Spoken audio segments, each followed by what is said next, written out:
Acoustic alternatives from Grove Studios in Ypsilanti, the home of the podcast since the fall of 2020. They were the ones inviting me to do a podcast, and the reason, after losing a radio job, I got to still do the thing I love to do, which is talk to musicians about their career and expose people to music that they might not otherwise hear.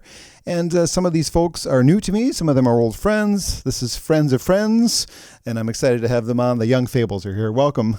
Yeah. Thanks for having us. Thank you so much for having us. My total pleasure. Wright and West Lunsford are the band, and they probably, like me, have a Patreon page. Yes. I just started mine like a month ago, and I have had sponsorships briefly in the 62 episodes I've done. So there's been about 12 of them that have been sponsored. But the way that I can continue to do this is a professionally shot video. And you might know the difference when you're watching this one.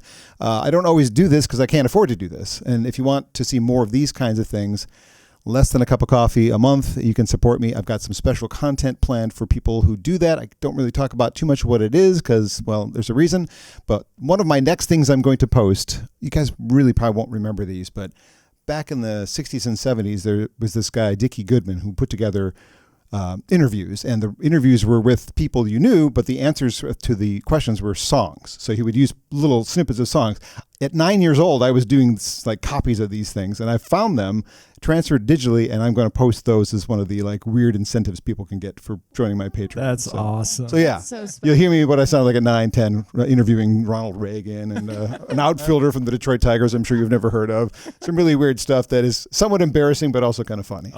So I'm sure you guys have cool stuff on yours, but we have plenty to talk about with the 3 albums that you've put out. Your description of your own music is modern traditional country music, and I guess I kind of hear country, but I don't really. I hear more Americana. That's kind of an older thing that is on our website that we haven't taken off yet, I think. It's also part of an interview, I think. Yeah, we've talked about it a lot, but I think it is switching more Americana. And I think it's not that we were and now we are not. I think it's just kind of like an evolving type of thing where it's like we say Amerikinda now. That's Amerikinda. You know? I like that. You like it? Amerikinda? I think we should give people an example of what Amerikinda sounds like. What song would you like to start this session with? Let's do Drive. Okay. Cool. It's a new single from you. Yes. So excited. So Wes wrote all the words to the song, and I wrote all the music to the song, which is very weird because Wes is the guitar player of the group. But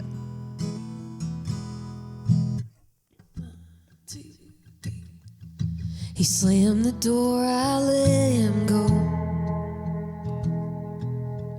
Should've done that years ago. Yeah, it's been a long time coming, of getting up each morning and feeling nothing. It feels right to let him know. It feels good to hit the road. I just wanna drive, leave it all behind. I don't care where I'm gonna go, long as I got 4 wheels and a radio. Ooh, can't see what I've been through, 'cause I ripped off the rear view. Finally feel alive. Damn, I just wanna drive. When he gets home, he'll probably call. See my phone in pieces down the hall. He could pour some bourbon in his glass, but it would only bring my memory back. Oh, but it feels right to leave him on his own. It feels good to hit the road. I just wanna drive, leave it all behind. I don't care where I'm gonna go, long as I got 4 wheels and a radio. Ooh, can't see what I've been through, 'cause I ripped off the rear view. Finally feel alive. Damn, I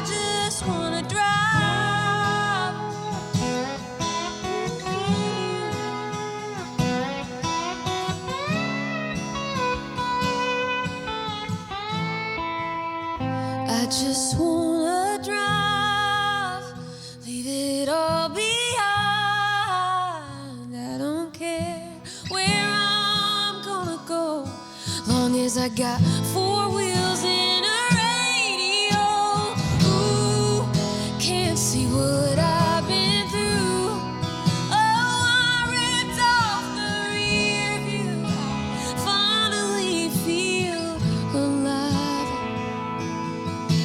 Damn, I just wanna drive.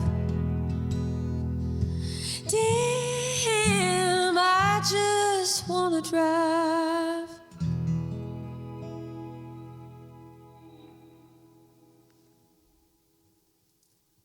Man, is that good?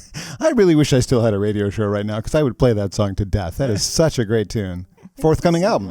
Yeah, about to come out. So excited. So I need to tune this thing. What's the release date of this new record? September 1st. Okay. So it is real soon. It might actually beat the timing of getting this podcast edited and put out. So it might be out by the time people hear this because we are recording this obviously in advance. So go check it out. Check it out. Please do. On all streaming platforms. Can I give you a suggestion for when you perform it live and maybe you extend the ending? Yeah. Sometimes when you go to a concert, people like incorporate other songs into songs. REM's Drive and the Cars Drive. If you just took like Medley. 2 lines from each song and see how many people pick up on it. That's a good idea. I think it'd be love fun. the medley. Yes. Just like, steal like, who's gonna drive you home? I can't sing. We're not going to have me sing, but you get the point. That's great. We should talk about that. I love We that. should talk about that in the car. And the hour ride to the next gig. All right. So we're at Grove Studios. Acoustic Alternatives is the podcast, and the duo is here, the Young Fables. I think, if I remember reading correctly, you're both from the same town Yeah, we're originally. Yeah. Tell me about the town you grew up in. So we're from East Tennessee. It's like 2.5 hours east of Nashville. Dollywood is kind of in that area. So we're from like the valley of the Smoky Mountains, I guess you'd say. Yeah. And so I don't know. I was 19 and I was playing in this like cover band / throwing in some original songs, when I was a teenager. And I guess the day after I moved to Nashville, me and Wes had been playing together for kind of like a year at that point, and we met because I'm just like all over the place this morning. I'm sorry. I think my 3 hours of sleep is like really affecting me right now. I got 5. This is real life, Laurel. Yeah. So we met because she had a band and her guitar player didn't show up to a show. So her drummer was a friend of mine who I'd played with for a long time. He calls me and says, "Hey man, can you fill in?" And I was like, "What's the songs?" Doesn't matter. Just come and play, And so I showed up, and that was the first gig we played together, and we played almost every day together since that day. And after about a year after we met, we moved to Nashville, or she wanted to move to Nashville, and I was like, "Hey, I'll tag along." And we became the Young Fables shortly after that, probably 6 months after that. Oh my God. Thank you so much for telling that story, because I just I was all around it, but it made You're getting there. It was just, we but only it have so made much no time. sense. What would I do without you, Wesley? Thank you. Well, don't be sad, but I wasn't actually getting to that part of your story yet. But now that we've got that out of the way, let's back up. Let's back up to when you were a kid. Like, the city you grew up in is not called East Tennessee, is it? No. Oh, that's Maryville. West- Maryville, the actual Oh my gosh, city. we totally didn't even answer the question. We need Maryville, more attention. Tennessee. Yes. That's why we didn't do good in school. Yeah, we didn't do good. Well, you did great in school. I did not do good in school. Okay. Yeah, Maryville. It's a small town like outside of Knoxville. Okay. So, yeah. A farming community, or, what do they do there? What did you guys do there? Separately, because you Not didn't know much. each other. I didn't do Yeah, much. just play guitar. That's about it. But it's sort of the big thing is Denso and Alcoa aluminum is like right there. So that's sort of the main industry of Maryville in that area. And we kind of have like the Oak Ridge thing going on. Yeah. So there's a lot of the East Tennessee, Knoxville, Maryville has a lot of great musicians. It's sort of like a hidden gem. It's like a great scene of all kinds: jazz scene, rock scene, country, everything. Nice. Okay. Well, I've never been, so Need to go. Yeah. We do. There's a big festival called Big Ears, which I've never seen another festival there or like that before. And it's I'm self-conscious all of a sudden. but it's only like avant-garde music, and it's like 4 days long. So that tells you that the scene is pretty, Yes. diverse. For sure, for sure. Well, individually, Laurel, it appears from the documentary that we're going to talk about in a little bit that you've been recording music yourself since you were, I don't know how, very little. Little. Very little. Did you ever want to do anything else when you were a kid? Not really. There was never any other Like, I really don't. I'm not the girl with a backup plan. So if this doesn't work out, I'm just unsure about just everything in life. You know what I mean? Go back to school? Question mark? Yeah, maybe. Maybe be a tour manager for somebody. Sure. Yeah. I mean, you've got enough experience, but yeah, I could handle some things on the road, I think. Yeah. Yeah. well, I'm guessing also from some older videos I watched, or I'm watching the documentary too. That, and this seems weird because it doesn't seem like she's been around long enough to say this, but has Taylor Swift been an influence on you? You covered her young. I mean, she's kind of the reason why. Like, I think she gave me the courage to pick up a guitar at a young age because I felt like, I was 10 at the time, and I loved the way that she expressed herself, like through song. And I don't know. She was an inspiration for many, many girls still. She's done all right too. Yeah. So I mean, $1 billion tour or whatever it's going to end up being. She definitely like impacted me for sure in lots of different ways. So I guess I just hadn't really thought about the fact that she's been around long enough to do that and have people in front of me that have been listening to her for 15 years or whatever, and then they play music now too. I mean, I totally respect what she's doing. It just seems weird because she's still so current. Yeah. Usually, like, the influences are bands that are no longer together or whatever. Yeah, That's totally. a good point. I never thought of that. That's why it's striking me as like a little like, wow, really? Okay. She's still as current as ever. Maybe more so. Yeah, true. I don't think she could have pulled off this tour 10 years ago. True. Yeah, good point. So there you go. I feel like Taylor Swift made being an artist more accessible for a lot of people. Yeah, I can see that. Like, or gave them the courage to or the guts to just kind of pick up a guitar and just like do a little something, She was just so like gentle about it all, I felt like, when she first started. So anyways, love her. I see there was also a bit of church music in your influences. Yeah. So which one weighed more heavily on how you perform today? Is it the Taylor side or the performing in church, or did you actually perform in church? Yeah. Okay. So I grew up like in an old Baptist church, and I was just singing like hymns and stuff like that, and then learned some contemporary Christian, and then I learned some I've always been into Shania Twain and Dixie Chicks and stuff like that. But yeah, church was, I don't know what I sound more like. Maybe a mixture of both. Well, you hit both. I mean, I'm hearing both in what you're singing about. So that's kind of why I brought it up, I guess, to see which one is the stronger part of your personality. I guess it depends on the day. Was Taylor the reason you picked up a guitar? Yeah. Really? But not the reason why I sang. No. So so both. Well, there you go. Look at you digging deep. That's what I do. Love it. But you wrote your first song at 10, so that's kind of like a fascinating thing as well. Yeah. You co-wrote it with your mom. With my mom. Yeah. So I just had a lot of emotions about so her grandfather died, so my great grandfather, and I just didn't quite understand the whole death thing, obviously at 10 years old. So we wrote a song, and it made me feel better, and I think that's when I was hooked.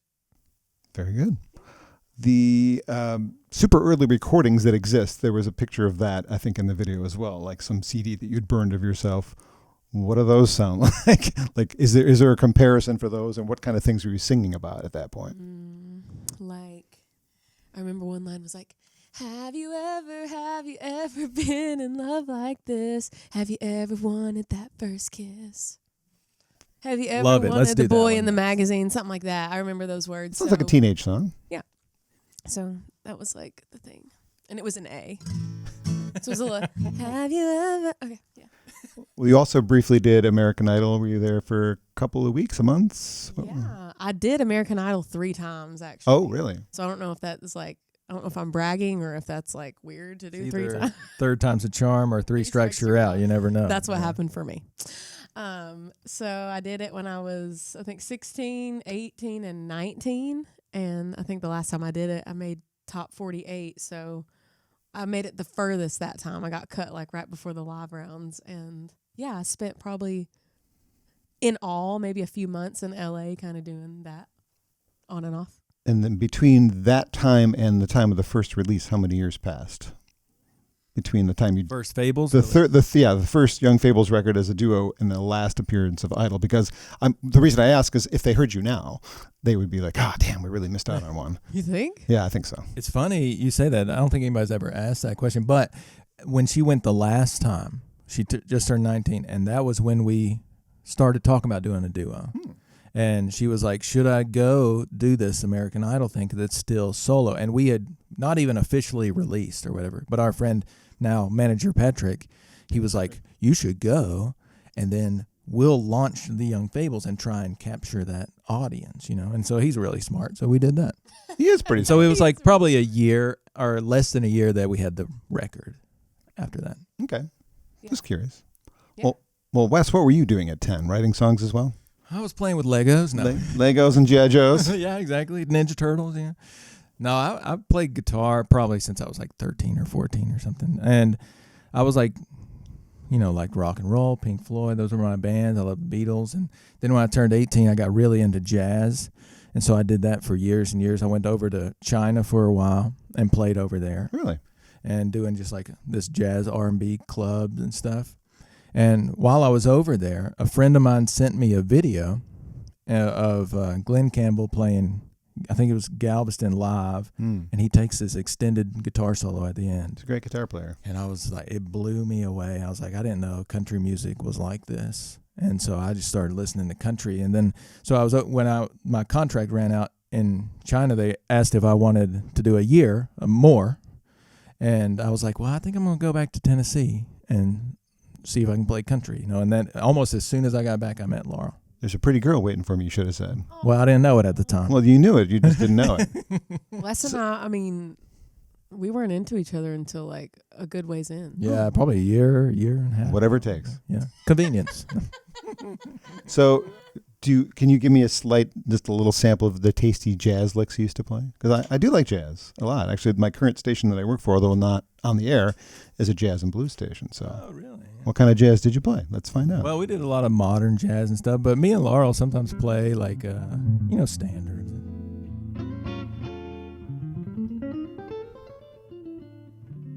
Give him a sample. We can't do a full cover because of the... Like a little like 2 lines.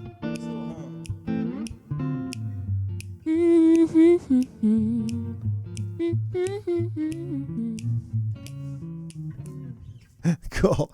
Good stuff. That's the standards then. Yeah. So you weren't like trying to be George Benson or Larry Well, Carlton. he is my favorite guitar Really? player. But yes. But we did everything. We did like Chick Corea. We did a lot of modern stuff, Gregory Porter. And, Cool. It was fun.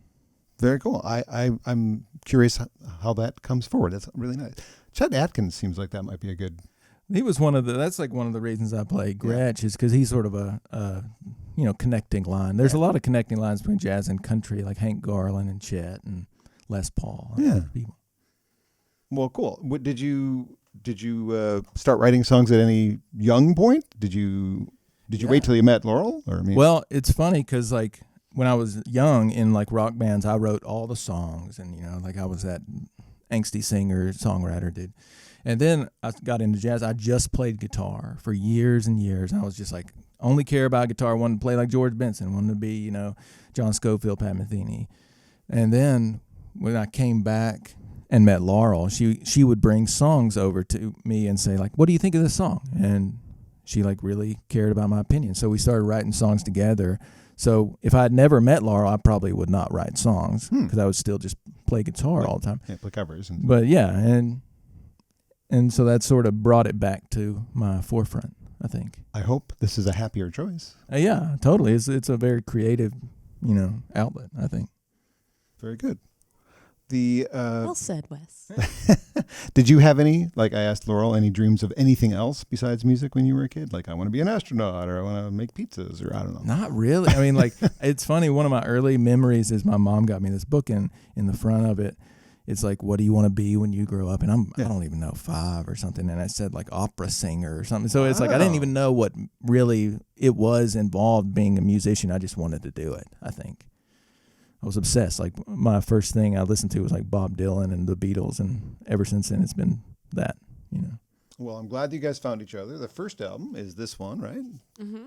Was anybody besides me confused? The first album is called Two. Yes. Two. That should be the second album. We didn't know there was going to be a second one. Yeah, we just thought it might be the one. So It's Two. Two is the first album. Don't be confused. There's 2 of us? Yes, I got that. Oh, okay. I mean, I picked up on it, but it was like takes a second. Takes yeah. a second. We're really meta, we're like real deep here.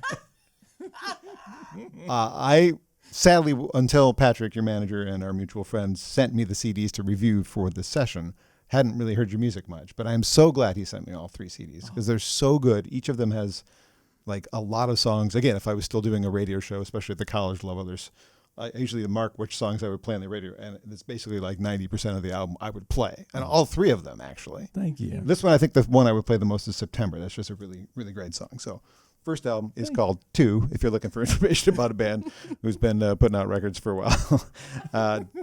Then we get on to old songs, which I'll grab that one, put that in front of the camera.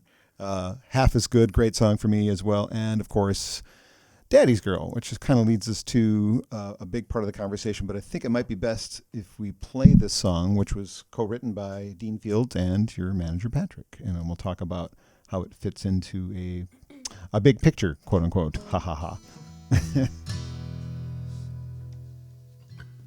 One, two.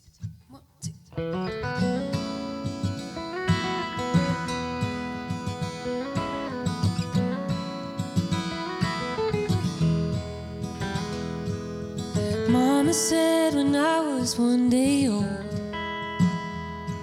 the whole world changed for him, and he never drove that slow.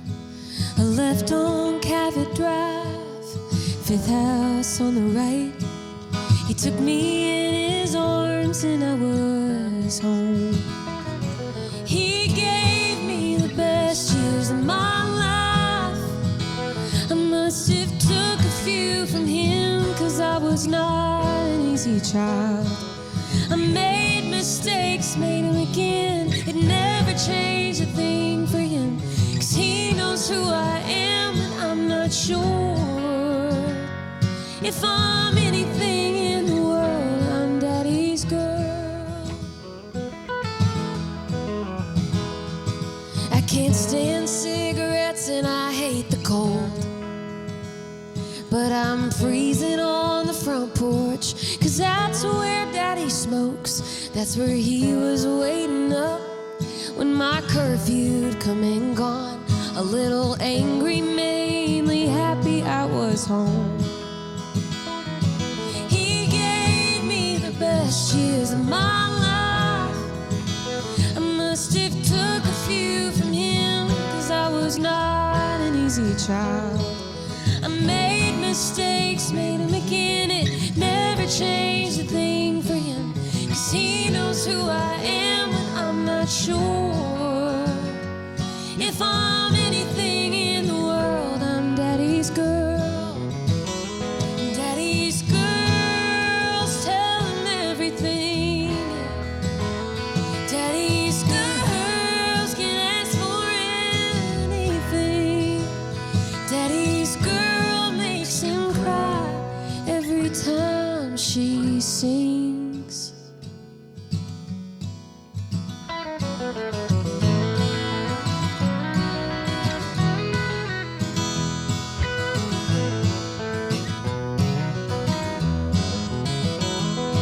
He gave me the best years of my life. I must have took a few from him, 'cause I was not an easy child. I made mistakes, made them again. It never changed a thing for him, 'cause he knows who I am, and I'm not sure if I'm anything in the world. I'm Daddy's girl. If I'm anything in the world, I'm Daddy's girl.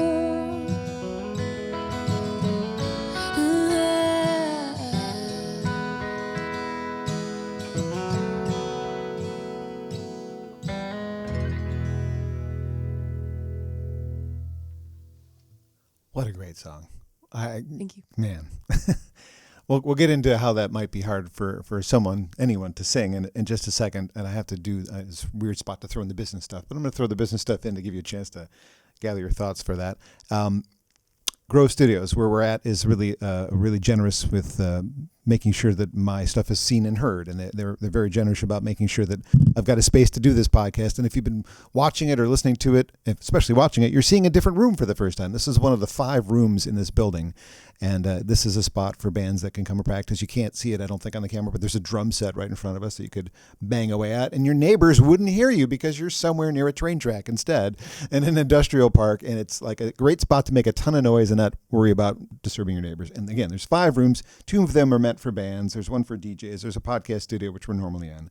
And there's one for basically like playing your mix of your album, and you can blast it as loud as you want. So cool. It's a really cool place. Just look up Grove Studios, Ypsilanti. You'll find out where it is. And thank you to them for being great sponsors. And thank you for playing that song. I don't know. I mean, you must play it every night anyway. But it must be a bit hard to play, given this movie that we learn more about the song's birth and meaning and everything about it. I was thinking about that while I was playing the song, how some days it's easier, some days it's harder, some days it doesn't affect me. Some days it's just, I don't know, I think it depends on the day. And I was talking with a friend. I went and saw a show in Nashville a couple of nights ago this week with some of my friends at 3rd and Lindsley, and I was talking with one of my friends about how when an artist is like performing a song, if you're like really in tune and like paying attention to the performance and you're there for the right reasons, you can kind of like see what kind of headspace they're in, whether it be that day or that period of their life or whatever. Does that make sense? Yeah, I think so. And so today, like I'm saying all this today, I definitely felt like a little like probably shaky singing it for whatever reason, probably because lack of sleep and I'm tired. But and that kind of affects me when I'm doing emotional things. But yeah, so it depends on the day. Depends on the day. Yeah. And the movie, which a documentary, I guess, technically, right? I've had the pleasure of seeing. It's not really out yet, though, right? Is there a time that I can say, hey, you remember seeing the Young Fables on the podcast or hearing them? You should go find the movie now. It's out. Do you know when it's coming? Well, we can't say anything official, but it is in the works. So it will be sooner than later. It's weird because we come from music, so we don't know anything about film, but it's so slow. Like the film world is so slow.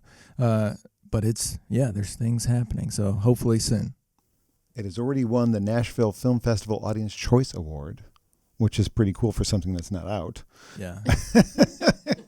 Seems a little confusing, but it also, for those who haven't seen it and will see it eventually, it's a masterclass in storytelling.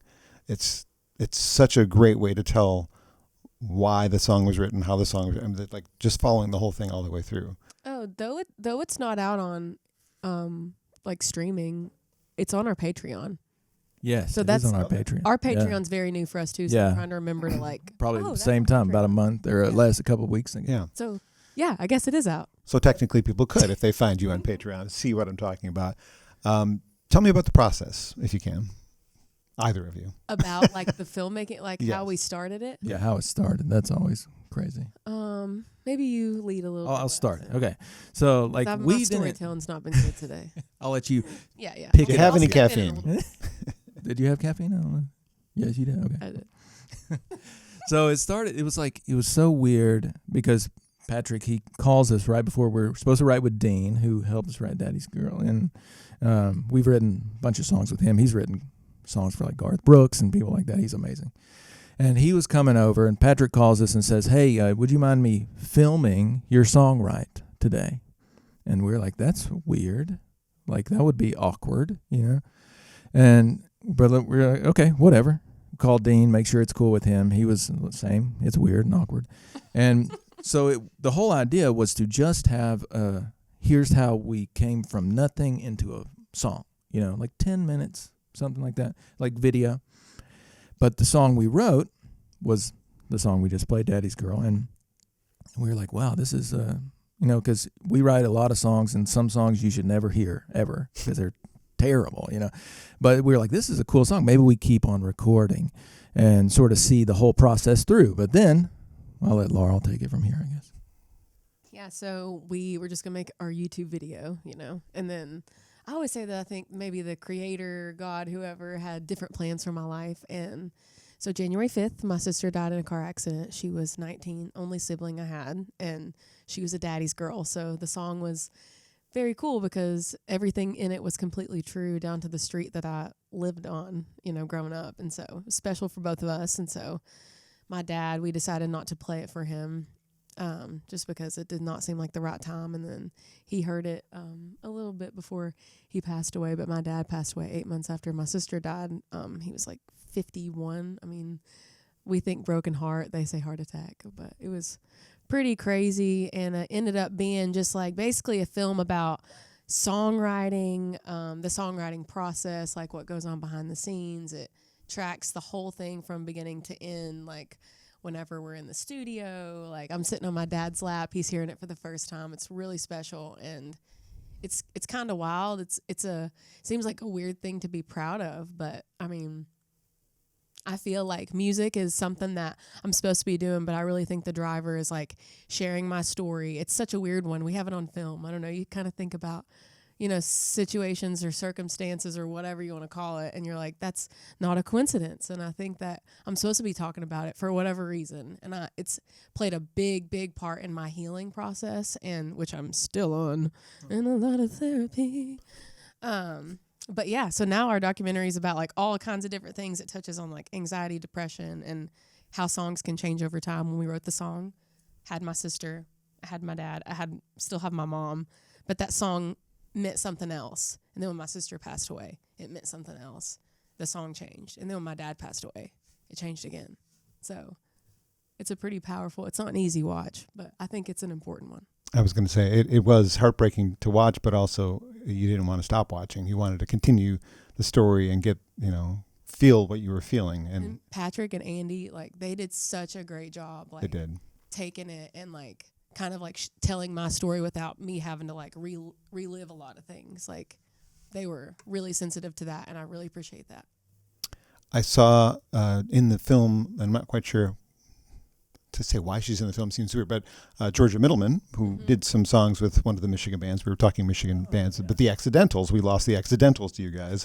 She has written a song with them, and I met her when they did a gig where you're playing tonight, actually. That's so cool. Just like, oh, what is she doing there? I'm not quite sure how she fits into the story, but I was like, I just met her. Are you going to come tonight?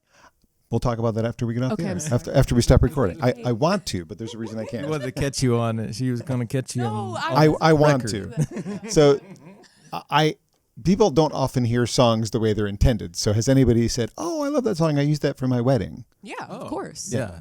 Actually, I just had a friend come up to me, and she was like, oh, I forgot to tell you, use Daddy's Girl as my first dance. Like, that's a lot of people. But I love it because that song is not a sad song. I mean, it obviously triggers me in a weird way because it's my personal story, and it's about my like dead dad. But I don't know. I think it's special that everyone can get something different out of it, and I think that's what music and life is all about.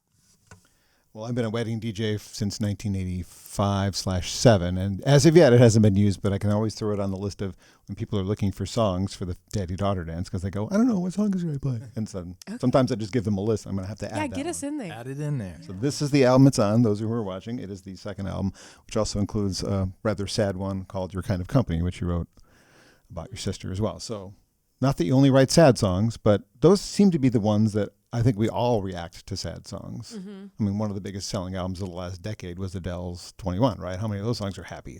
Zero, right? True. So, but they were all real. They were all real, right? So, I mean, that's the thing that you can look at when you're writing a song.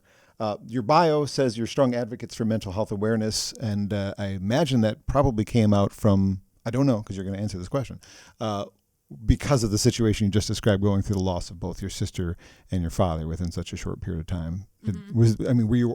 I've been battling a depression of some sort since I was a teenager. So I don't know if this was a trigger for you or it was always there, or is that why you? I think me too. I think I've always kind of dealt with it. It's both sides of my family for sure. And then, but it didn't click with me. Like you don't really pay attention to those types of things. Well, I didn't until something happened to me. So I felt like when I lost my sister and my dad, it kind of crippled me a little bit. I think losing them, as sad and morbid as it sounds, it's allowed me to tap into, I've always been able to be, like, being vulnerable is a little bit easier for me than maybe some people. Mm-hmm. And I really enjoy doing it. So tapping into that for the right reasons and using it like in combination with my gift, I guess, has been like the most rewarding thing I think I can think of. What are you guys doing as a duo to bring awareness? Is there like special concerts or just volunteering your time somewhere? I mean, we've done a lot of like nonprofit things. We continue to do that. I mean, I'm always online kind of like being honest about my like day-to-day life on socials, like brutally honest about, whatever I'm feeling that day. And I don't know, just any way that we can. We're advocates. Like, I think that it should be talked about more, and I think that we should have more people, like, that should be an important thing for everyone, and I just feel like it's not. So if there's anything that I can do to help, like, strengthen that, I guess, noise, I would love to do that. Have you ever done anything like a Zoom call with your fans that might be going through the same thing? I'm just thinking of ideas that might. Oh my gosh, we should have a great weekly idea, meeting, actually. and we're gonna bounce ideas off of you. Yeah.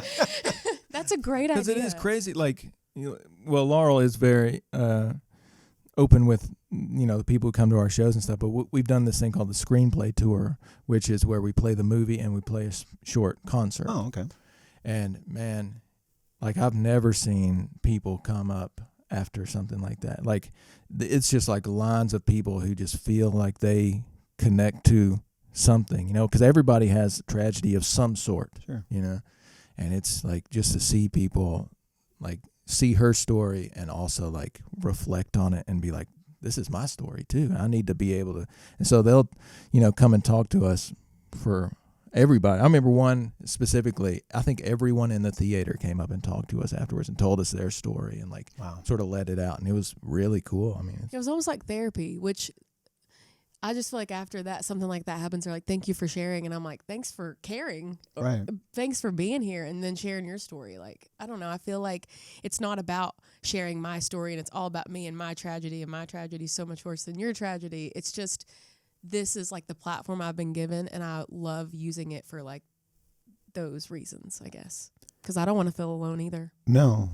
And I'm sure similar to me, music is your passion, and it's been my passion for so long. But I have to say, probably since the pandemic, I've interpreted lyrics differently than I used to, and it actually has really awoken noticing that I'm not alone in certain things. Like when I hear somebody else singing about something I've gone through, maybe it didn't hit me 5 years ago, but 3 years ago it started hitting me, like, oh, so Louis Capaldi has been through something like that I have too, whatever. Just the feelings are a bit different. So what you're doing as singers and songwriters is making us feel less alone in our feelings. Like we know somebody else has gone through what we're going through if they've heard your song and they connected with it in that way. So Thank you for that. And thank you for that. Thank you for, like, allowing me to talk about it on here. Of course. Means a lot. So 3 albums in, a 4th one coming. We're going to do 4 songs today. I think it's a good time to do a 3rd song. I don't know what you want to do, though. You want to do one off Pages just as we... Yeah, we're going to get to Pages. You might as well. We're headed towards Pages. Should we wait? No, do it now. Okay. No. Okay, we'll do it last then. We'll do a new one. This is Pages for the camera. I have a plan. You got a plan. I'm messing up your plan. So this is a song that, therapy has been going on a lot the past few years, and they keep saying I'm getting better and stuff, and I think that sometimes I've just gotten good at hurting. So this goes along with, I'm not the only person that's felt like this. So.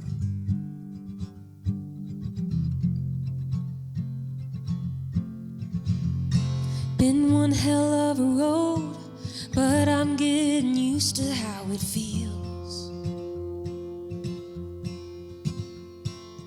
Learning to start seeing through all the dust on the windshield. Living day to day, never really knowing if it's something that I'm going through or going through the motions. Don't know if I'm better now, if I'm on my way out, or if I'm just good at hurting, if I'm just good at hurting. Don't know if I'll be okay, if I found my way, or if I'm just good at hurting, if I'm just good at hurting. I know it looks like I'm doing fine, that might be, or maybe I'm just good at hurting.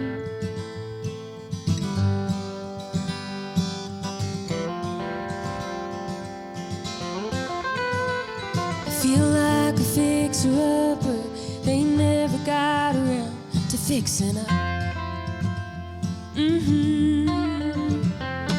The pain is peeling, floors uneven, but I just got used to all that stuff. It makes me wonder, don't know if I'm better now, if I'm on my way out, if I'm just good at hurting, if I'm just good at hurting. Don't know if I'll be okay, if I found my way, or if I'm just good at hurting, if I'm just good at hurting.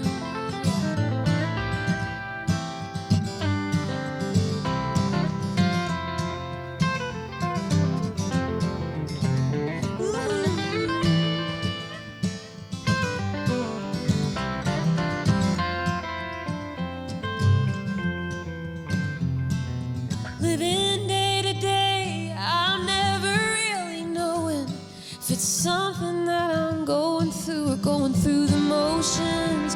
Don't know if I'm better now, if I'm on my way out, or if I'm just good at hurting, if I'm just good at hurting. Don't know if I'll be okay, if I found my way, or if I'm just good at hurting, if I'm just good at hurting. I know it looks like I'm doing fine. That might be, or maybe I'm just good at hurting.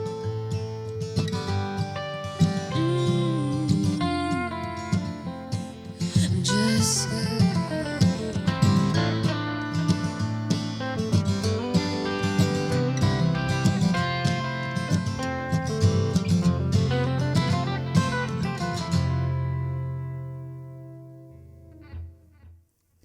Laurel Wright and Wes Lunsford are the Young Fables, and they're here on Acoustic Alternatives. That one is, it's not on here, is that? No, that's brand new. Brand new. We were talking about pages for a second, and then you went and threw a curveball at me. We did. Just good at hurting. We're I'm good. guessing. Oh, sorry. No, that's okay. I just want to My make sure. plane I'm like, wasn't a good plane. wait a minute. I don't know I saw that you song. looking over there. We haven't had a set list in 10 years. I don't mind. I was I prepared know. to pull That's out- not from Pages, sorry. But this next one. Well, we're going to get one more in. Well, this album is also similar to the other two. Fantastic. A lot of songs, again, that I would choose to play on a radio station if I had the privilege to do that anymore. Thanks, pandemic, for taking my job away. So it's got some co-writes, like all of your other records. Liz Longley is one of your co-writers. Yes. Got the shirt on. Mindy Smith, favorite of mine. It's apparently a favorite of yours as well. Do you have a preference for writing as a duo, or do you prefer to write with other people like Mindy and Liz and all the other folks you've written with? Or is it just, this is what happens and we get songs when we get songs? Yes. Yeah. I think That. that's it. Yeah. That. Yeah. Because we write always the two of us, but sometimes it's nice to get another person. You know, it just gets the juices flowing a little more. You know? Yeah. Is it fun or is it work? Depends on the day. Depends It's on the mostly- person. No, yeah, it depends on. Well, do you like assign yourself a day that you're going to write, or does it just, it happens when it happens? When we co-write with other people, like when Well, there's that more clearly. than just two of us. Yeah. Yes. That's it's scheduled. Try to, keep up the practice. And then, but we're always writing, I feel like. Yeah. I've been trying to do this thing lately where I write one song a day, whether that be like a verse and a chorus or just something I make up in my head or whatever, just to practice. But it's hard to write songs and stay creative. Yeah, it is. That's why you carry your phone around and sing into it, right? Basically, yeah. 1,000 voice memos. Whatever works, right? Well, as long as you don't lose your phone. Yeah, as long as you don't lose the phone. So you've done both ends of the performing spectrum too. You've done festivals, I think, and you've also done listening rooms. Mm-hmm. Which do you prefer? Is there a preference? I don't think there's a preference. It's just whoever wants to listen, you know. We've had great audiences at both. We've had, it's been great. Yeah, I guess it just depends. Like for me, it's not about size or anything like that. I guess it's more about feel and if everybody's getting something out of it and if we all feel good afterwards. I think those are the best shows. House concerts? Have you done house Oh, concerts? Love house concerts. Those are really the best connections, We're doing I think. one on tomorrow.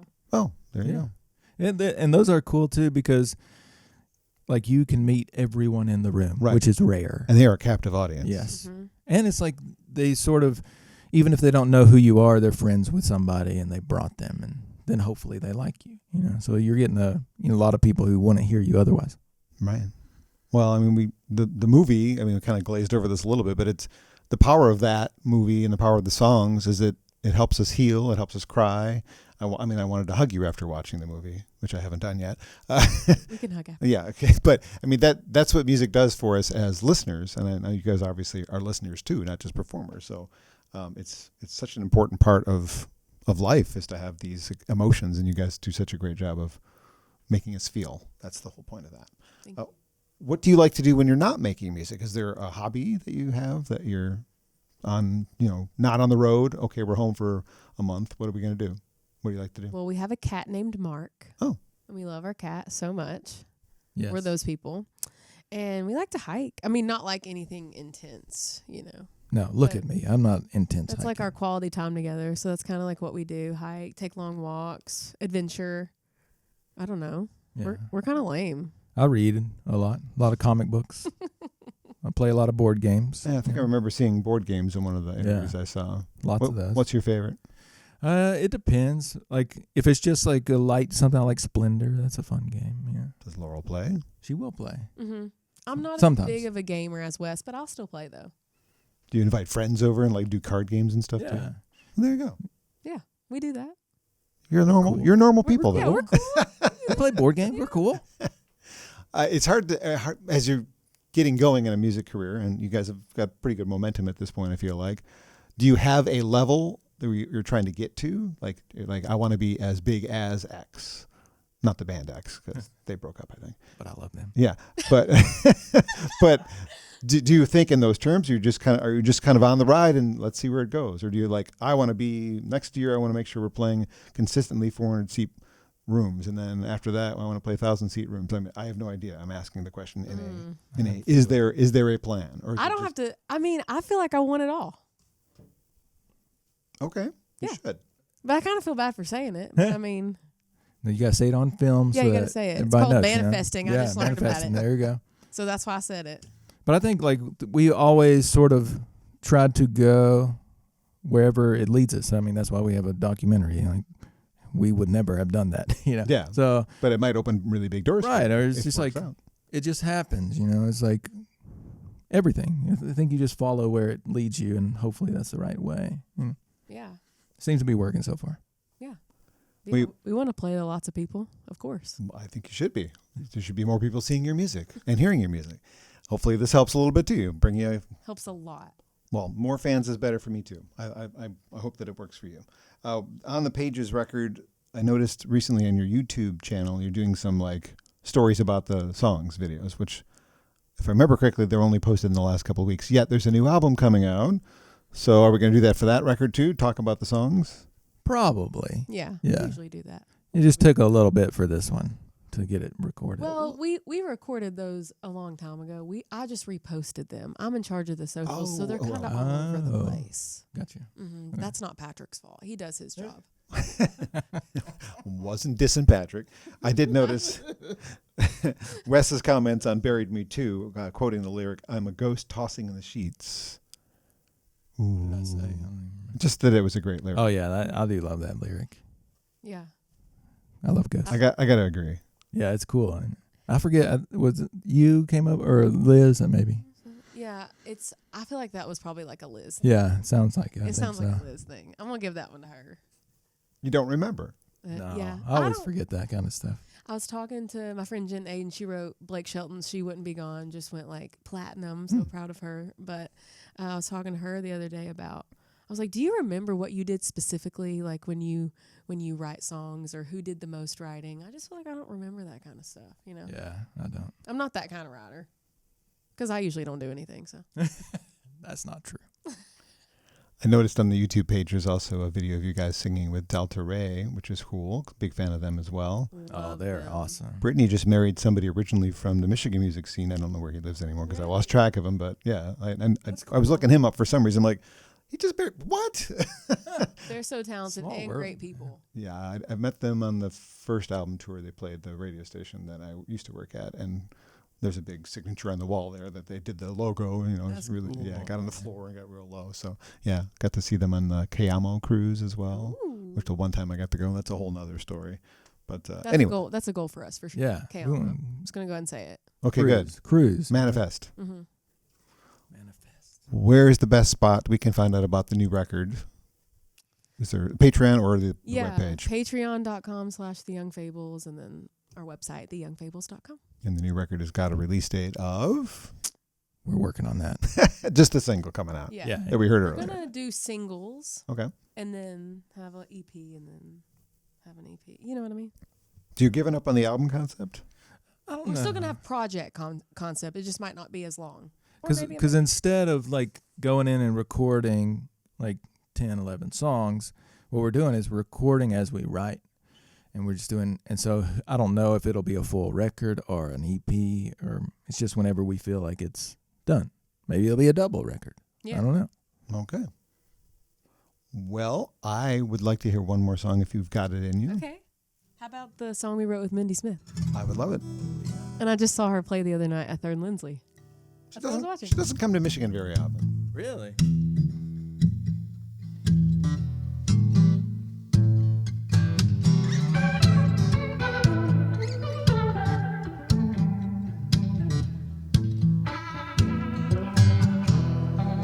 Don't look down, look straight ahead.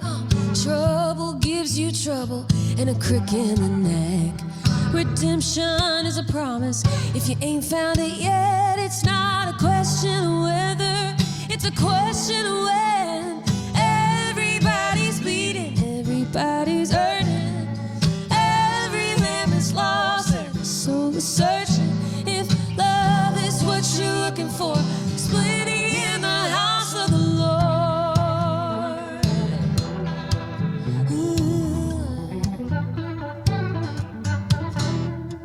Water rising higher on the tip of your toes. You're grasping at the thread, don't even notice the road.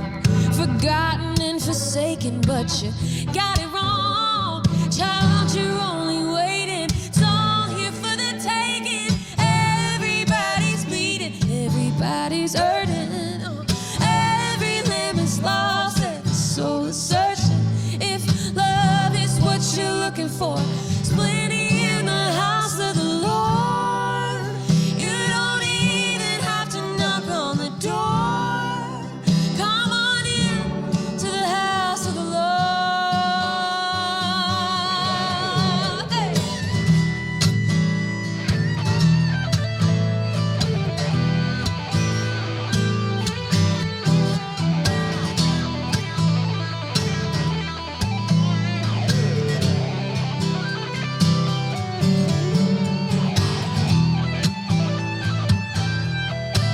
Yeah, it was-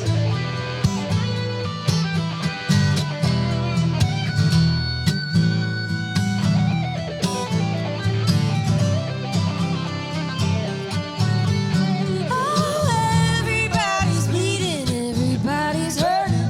Oh, every lamb is lost, every soul is searching.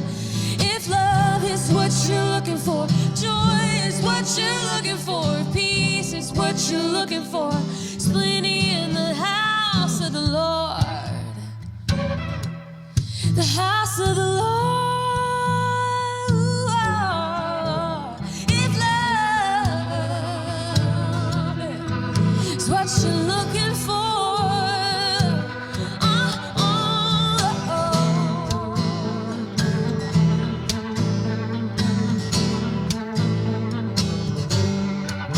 if love is what you're looking for, joy is what you're looking for, peace is what you're looking for, splitting in the house of the Lord.